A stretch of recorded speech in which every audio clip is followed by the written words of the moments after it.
American police are now taught to shoot to kill. Every community has to say, this is what we want our police departments or our policing to look like.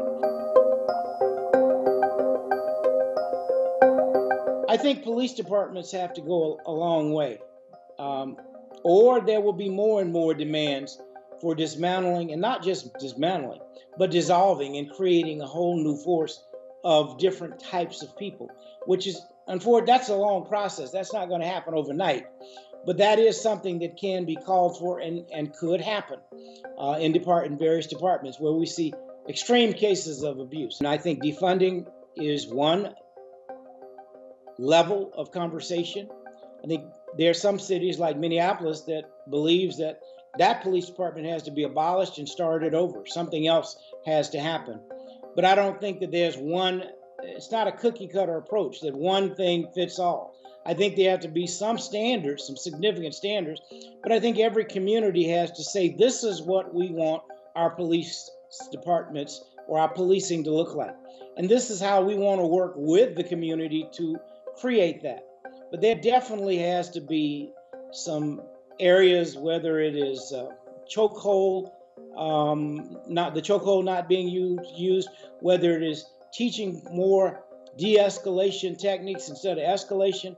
There is historical documentation that states that many of the demonstrations turned violent according to police overreacting. That's generally always the case. American police are now taught to shoot to kill.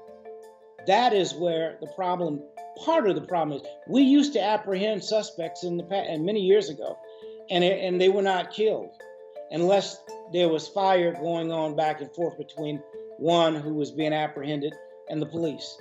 But now we just shoot first. It's insensitive.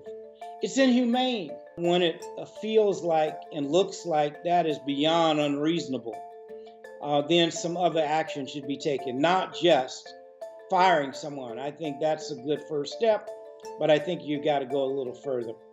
Maybe we have to start looking at, when do we prosecute policemen? So I think we have to look at everything, and every city has to decide what it wants, as opposed to, I mean, there will be some standards for sure, because Congress has proposed a number of things, certainly on the Democratic side, and even some coming from the Republican side in the Senate.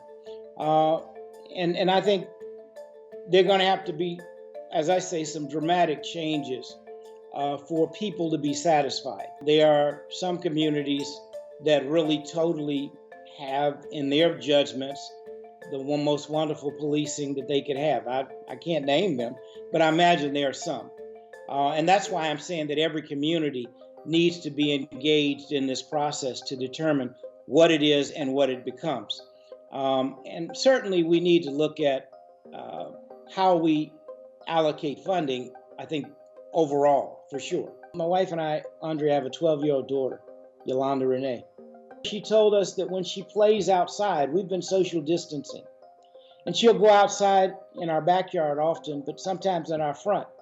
And she said she's always concerned that a policeman may pull up and do something to her. And that really touched and hurt my wife and I, because when I was growing up, even though policemen were doing things oftentimes to Black people, the policemen who were around us were always protecting us. So they were like our friends, because our lives were always under threat. So I had a different view, even though I would see incidents where there were police who were engaged in misconduct.